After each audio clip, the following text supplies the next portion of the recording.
And then through a coincidence of things, which you may or may not find interesting, I got a visit, Pam and I got a visit at home from a very conservative faculty member from Carnegie Mellon, who is a friend of mine, named Otto Davis, or Toby Davis. He was actually a pretty important guy in the public choice movement.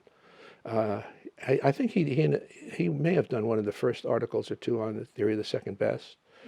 And he stopped by Buffalo, came into our house, said, "What are you doing?" I told him what we're doing.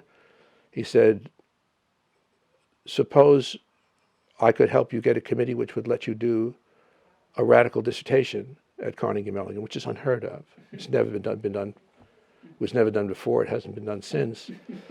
And so I didn't think he could, but I said, I would. I have some things I could think of that I would like to do, explore.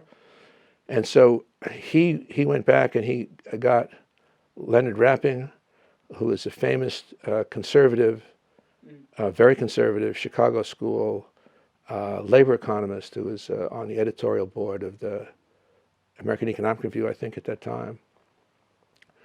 Co-authored with Robert Lucas a couple of papers that would later go on to help win Robert Lucas a Nobel Prize.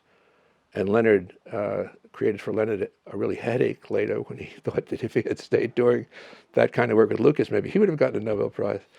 But he was involved in the anti-war movement, and even though he was a conservative in Pittsburgh, and so he said, "Yeah, I'll chair his committee." And the third member of a committee, which is very strange for people who know anything about economics, was Eddie Prescott. Edward Prescott, the famous, you did not realize this? The right-wing economist who agreed to serve on my committee. When people are writing my biography,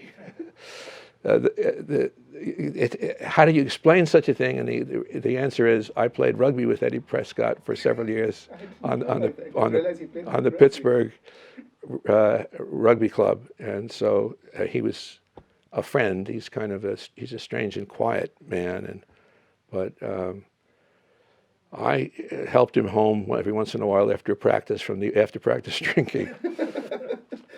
So I got this thing, and I left Buffalo. I didn't have my dissertation finished, and I went to Bucknell University, and I wrote this dissertation on class conflict and macro policy.